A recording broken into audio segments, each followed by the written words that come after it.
Sejam muito bem-vindos. Eu sou o Jaime Canhada, Head de Parcerias aqui da A55. Esse é a Propulsão, podcast da Nova Economia. Hoje a gente está aqui com o Cláudio. O Cláudio ele é um dos fundadores do Mais de 5, um integrador de destaque no mercado e um grande parceiro aqui da A55. Fala, Cláudio, tudo bem? Ô, Jaime, tudo bem, tudo tranquilo. Obrigado pelo convite. É um prazer estar participando desse bate-papo, que espero que possa inspirar e ajudar outros empreendedores como a gente. Pô, Cláudio, a gente que agradece pela participação. E começando pelo começo aqui, queria que você contasse um pouco da tua trajetória profissional para a gente. E a gente tem um bate-papo longo aí, com várias coisas legais para poder falar. Ah, legal. Assim, eu sou da velha economia, né? Atualmente eu tô nesse mundo de startup, mas eu tenho negócio desde 1996, eu tenho 52 anos e eu sou formado em Direito. Sou advogado por formação, embora tenha assinado pouquíssimas petições ao longo dessa minha trajetória, né? Não é difícil ser advogado. Enfim, mas eu comecei com uma loja de informática, foi uma das primeiras em São Paulo. Eu parti para uma indústria, e antes do mais, eu tive um negócio grande, que era uma fábrica de placas para computadores de alta tecnologia, produzia placa, computadores e notebooks. Daí a gente chegou a ter 350 funcionários, era no sul da Bahia, em Ilhéus, bem inusitado, né? E eu acabei, então, ou seja, eu sempre tive nessa área de tecnologia.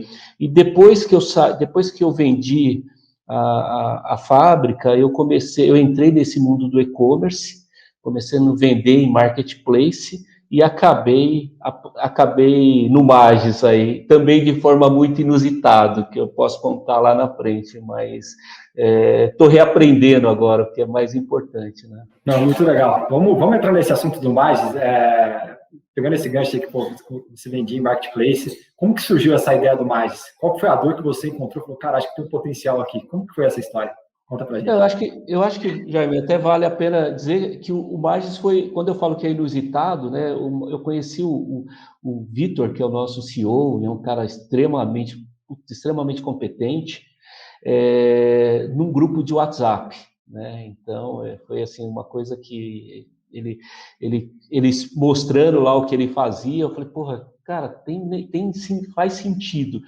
E aí é interessante porque o Magis surgiu da necessidade da mãe dele embalar os produtos que ele vendia. Ele trabalhava na Ericsson e morava em Indaiatuba, e a mãe dele, na semana ele ficava em Indaiatuba e no final de semana ele ia para Rio Claro, onde é a sede do Magis hoje. E ele começou a brincar de vender em marketplace, e a mãe dele era a pessoa que embalava o produto, que emitia nota, e ele começou a automatizar para que ela, com 70 anos de idade, pudesse fazer isso. Então, por isso que acabou que o Magis virou um hub de integração e automação muito simples, né? Muito eficiente, porque a gente atingiu a dor da pessoa que realmente está lá numa base sem muito conhecimento, mas que precisa operar aquilo tudo. E daí surgiu o Magis para resolver esse grande problema, que é hoje gerenciar uma operação de marketplace numa escala maior. Perfeito. Pô, muito legal aí a história, né? E quando a gente vive na pele, né, acho que a gente entende bem a dor e consegue trazer, e tecnologia consegue ajudar a resolver esse problema de alguma forma, né? Muito legal. E falando um pouco sobre integrador, né? A gente está falando aqui, pô, integrador de marketplace. O que de fato é um integrador de marketplace? Como que ele consegue ajudar esse cara, Cláudio, que está começando a vender ou que já tem uma loja online e quer expandir um pouco mais a sua operação? Não, legal. Jaime, primeiro a gente precisa entender, para responder isso de forma mais assertiva, a gente precisa entender a jornada de quem vende em marketplace. Normalmente esse vendedor, ele começa pequenininho, vendendo poucos produtos, até como um plano B. A gente tem muitos casos disso, de plano B que viraram um plano A, acima de 30, 40 milhões de reais por ano, mas ele começa fazendo a venda ali no Mercado Livre, que é super fácil de gerenciar, você não precisa nada, basta você entrar lá na plataforma do Mercado Livre e fazer os anúncios e boa.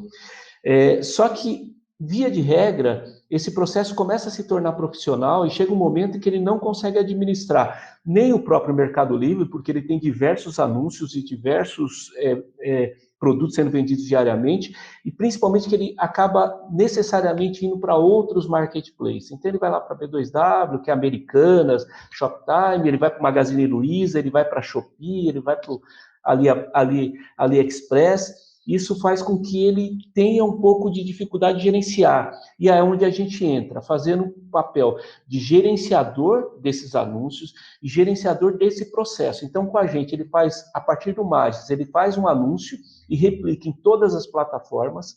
Ele consegue baixar todos os pedidos e gerar uma lista, imprimir nota fiscal, etiqueta, enfim. A gente opera do começo ao fim, evitando que ele se perca no meio do processo e principalmente perca dinheiro, né? Porque ele controla a margem e tudo mais. Então, para uma operação bem pequenininha, ele consegue fazer na mão. Quando ele começa a se tornar profissional, ele vai precisar de um hub de integração, um hub de automação para poder fazer com que a operação dele realmente flua e ele ganhe dinheiro com isso. Quer dizer, esse cara vende uma porrada de lugar, né? Está em vários marketplaces, em vários lugares, e isso se torna um negócio difícil de gerenciar, não só fluxo de caixa, como controle de estoque, como todas as dores que o vendedor online enfrenta no dia a dia. E aí o Magis vem, centraliza tudo num lugar e ajuda esse cara na operação diária dele, de controle de fluxo e tudo mais. Isso daí a gente entra. Esse processo ele é tão importante que a gente tem muitos cases de clientes que começaram com margens faturando 100 mil por mês e hoje fatura milhões. A gente tem um caso de um cliente que ele até falou: pode usar a gente como case.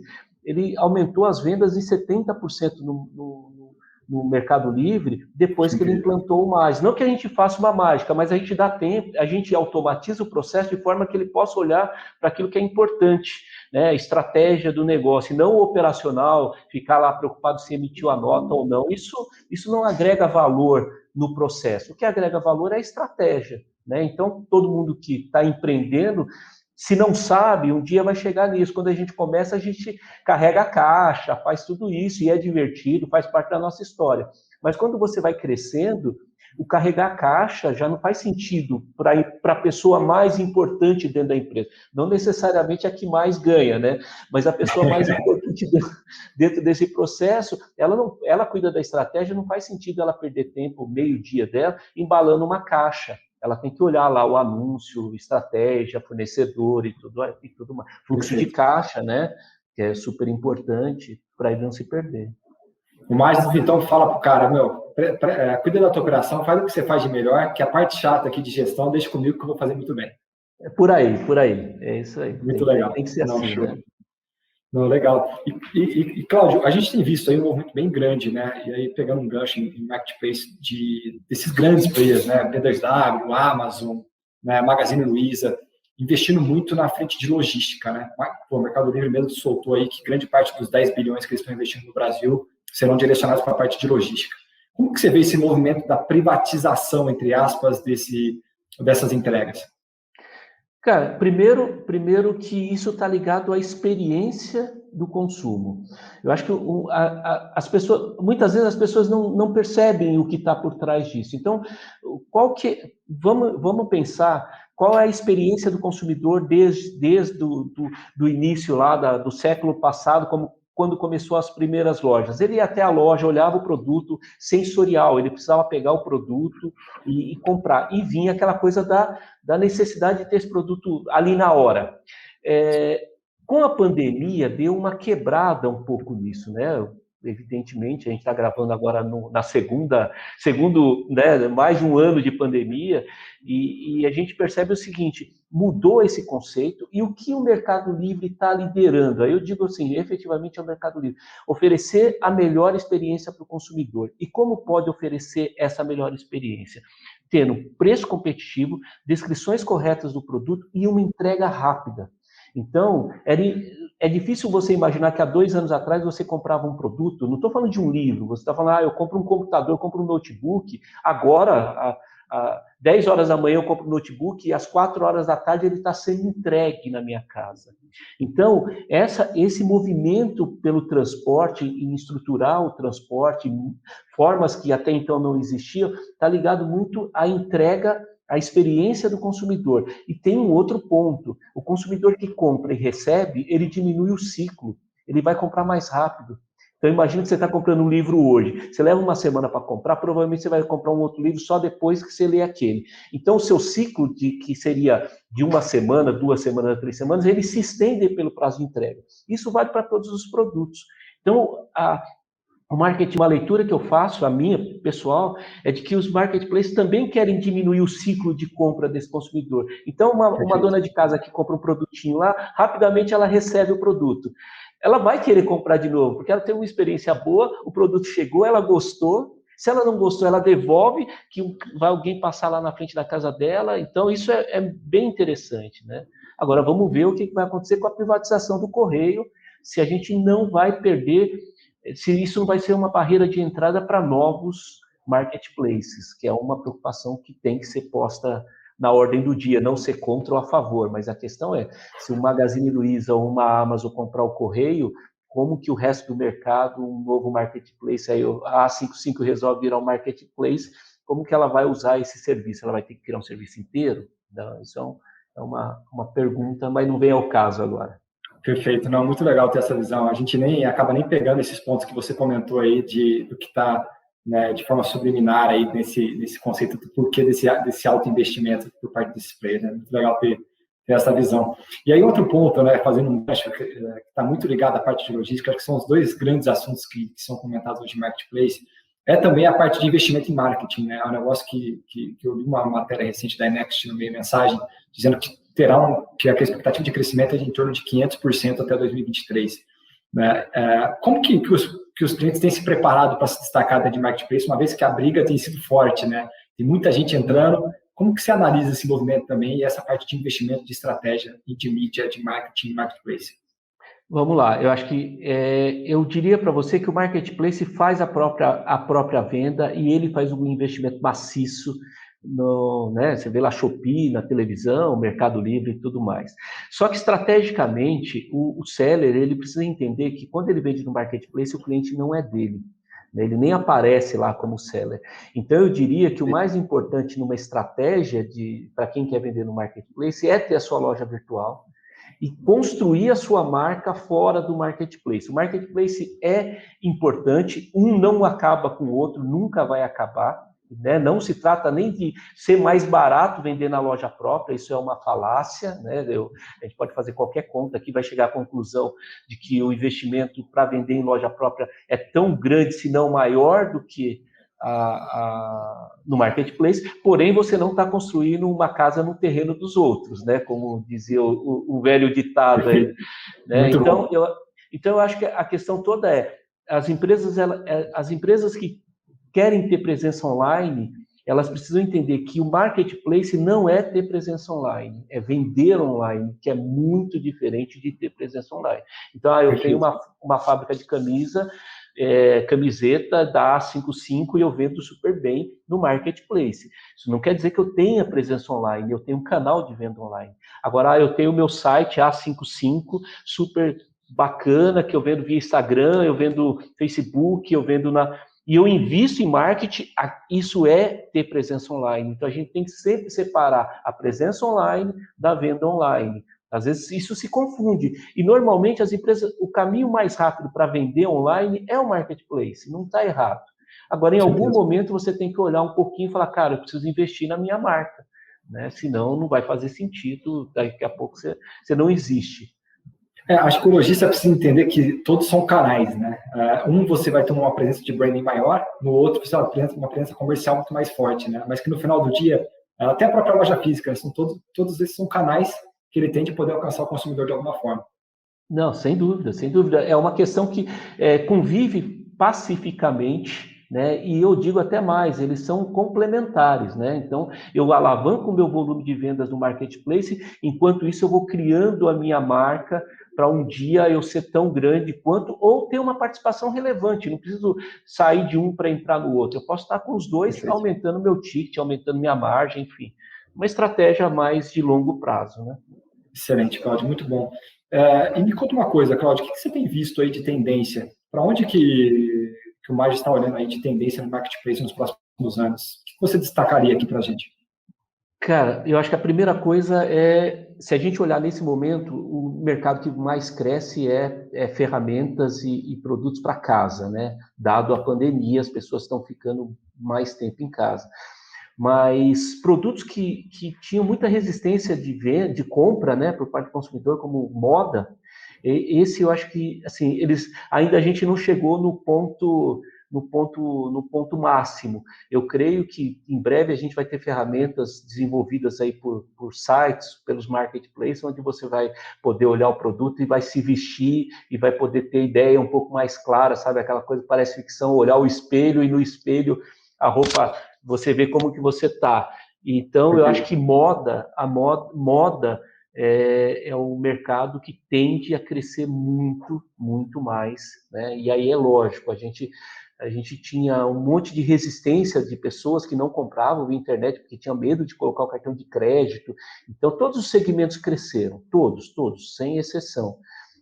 Mas em especial nesse momento, casa e construção. Esses cresceram mais porque as pessoas estão mais tempo em casa. Agora, a moda vem crescendo mais e tal, até porque, Jaime, vale lembrar que talvez a gente saia dessa pandemia com uma nova visão, talvez até alguma coisa mais simples, né? As pessoas vão começar a olhar mais o confortável e menos o elegante, talvez, né? Então, a gente vê aí movimento de pijamas, né? Pijamas mais modernos, né? Que você usa em casa, mas dá para ir na portaria do prédio.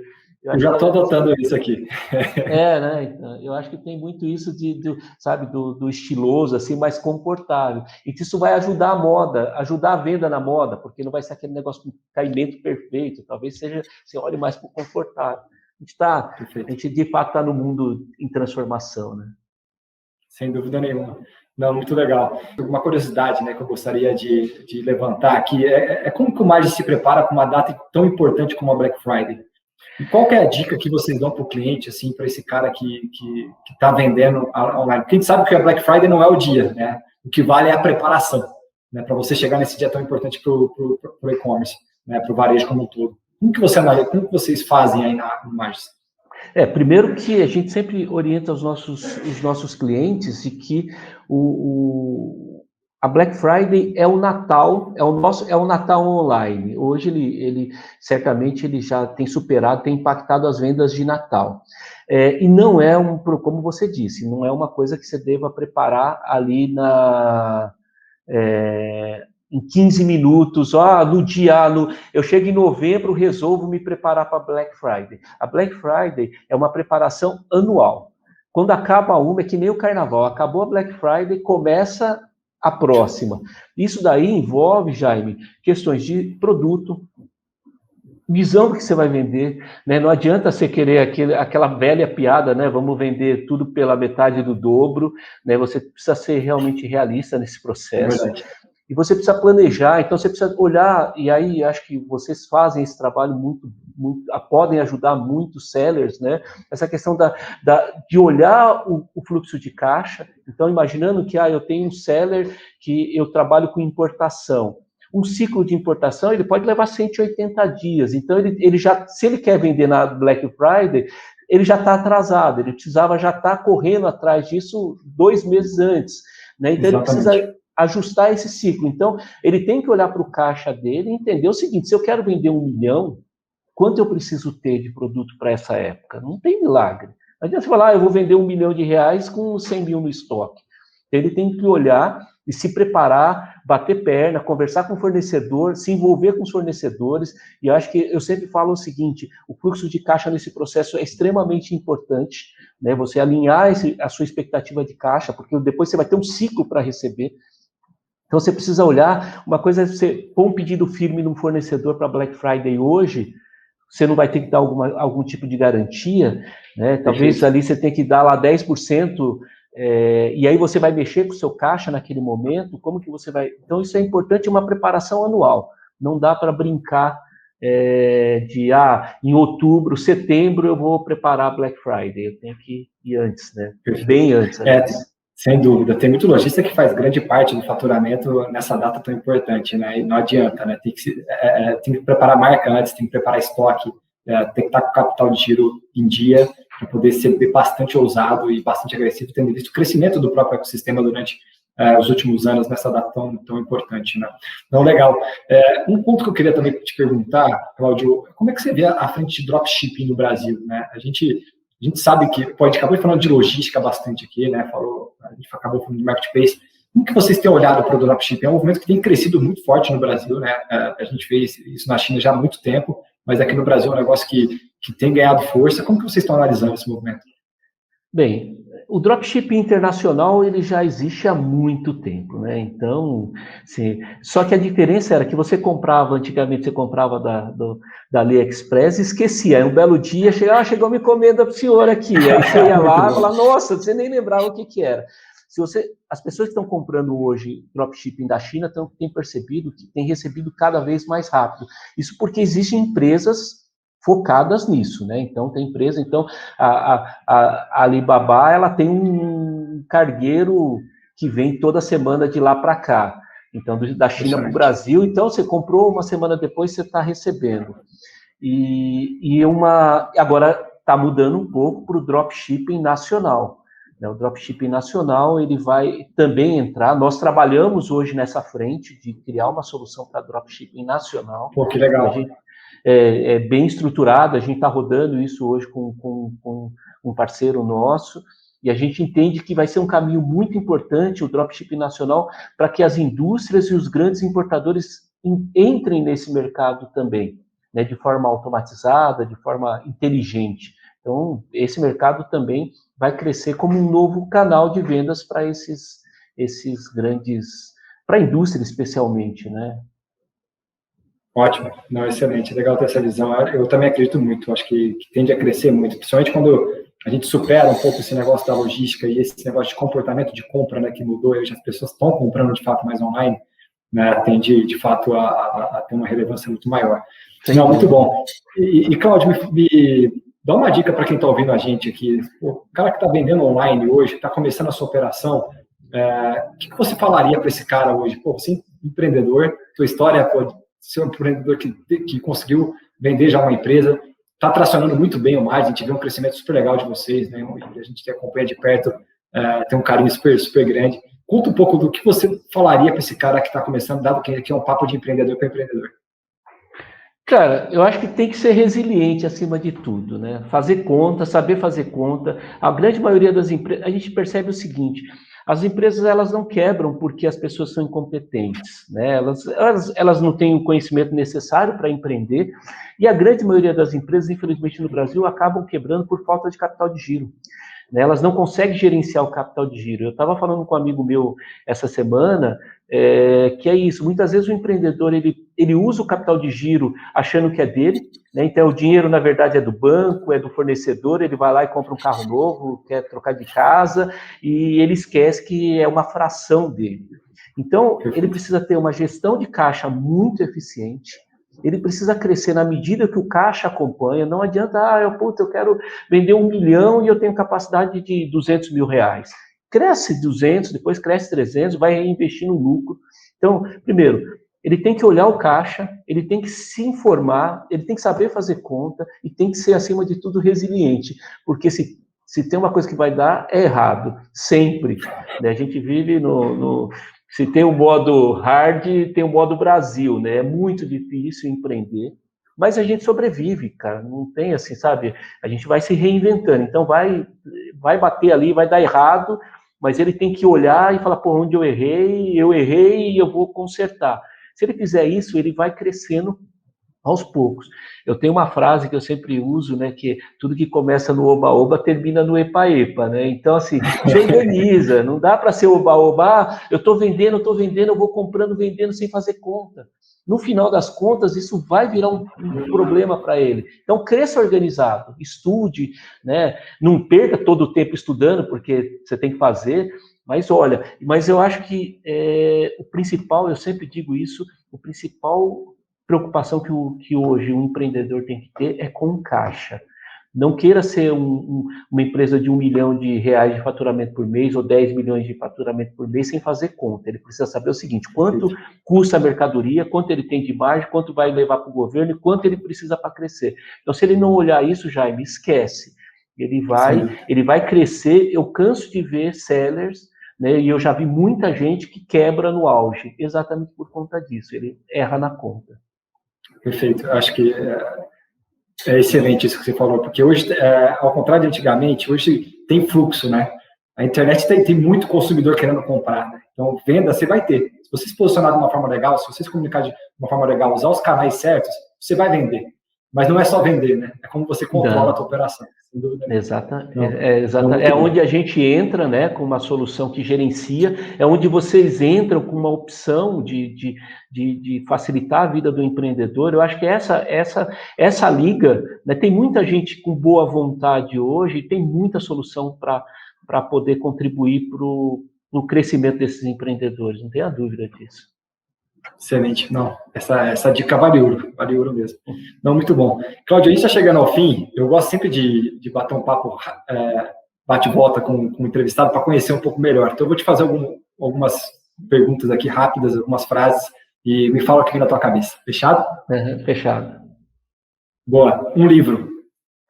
Cara, para mim, O Banqueiro dos Pobres, é um livro já mais antigo, mas do Yunis, que assim, realmente dá a solução para o mundo, né? Que é educação e financiamento, o microcrédito e a educação. Então, é fantástico. Eu recomendo, assim, eu vi esses dias um advogado dizendo o seguinte: se você pudesse indicar apenas um livro para uma pessoa ler, só um livro, qual você indicaria? Ele indicou De Pernas pro Ar, que eu já comprei, eu vou ler, e eu indicaria, sem dúvida nenhuma, Banqueiro dos Pobres, e acho que é uma leitura obrigatória para todo mundo. Muito bom. Uma personalidade de referência. Cara, eu acho muito bacana o Barão de Mauá, né? Para mim, assim, se eu falar no mundo do empreendedorismo, é o cara que, para mim, assim, é o maior empreendedor que o Brasil e o mundo teve, porque o cara realmente fez milagre na época dele. Realmente é fantástico. Muito legal. Um hobby. Cara, assim, eu sou triatleta. Assim, eu há muito tempo, os últimos 5 anos, eu pratico triatlon. Estou meio aposentado ultimamente, estou preguiçoso, mas eu curto bastante esporte. Então, o triatlon ele é bem legal, porque você completa, né, então é natação, corrida e bike. Então, eu acho que isso é legal. E, para mim, cara, esporte ele é essencial para qualquer pessoa que queira empreender. Tem que fazer, cara. Então, eu acho que... Alimenta a alma, né? É um negócio sem dúvida, né? Sem dúvida. E eu acho assim, começa com o esporte, esporte, depois a família e depois o trabalho, sabe? Se você resolveu a questão do seu corpo, da sua família, você vai ter muito mais disposição para trabalhar e vai embora. Você trabalha o dia inteiro, trabalha 18 horas por dia, tranquilamente. Não, muito bom. E um hobby fora do esporte é essa coleção de carrinho, pelo jeito, né? Para quem está nos ouvindo, eu tenho um fundo maravilhoso de carrinho, e para quem está nos vendo, pode comprovar isso. Me conta um pouco dessa coleção de carrinho aí. Cara, assim, sabe que eu estava contando para você nos bastidores, né? Minha esposa não deixou eu levar para casa os carrinhos, né? Porque ela falou, não, mas aqui não. Aí eu coloquei atrás, coloquei na minha sala. Ela falou, mas não faz sentido. O escritório, você com um monte de carrinho. Eu falei, Cris, mas todo mundo gosta quando vê, né?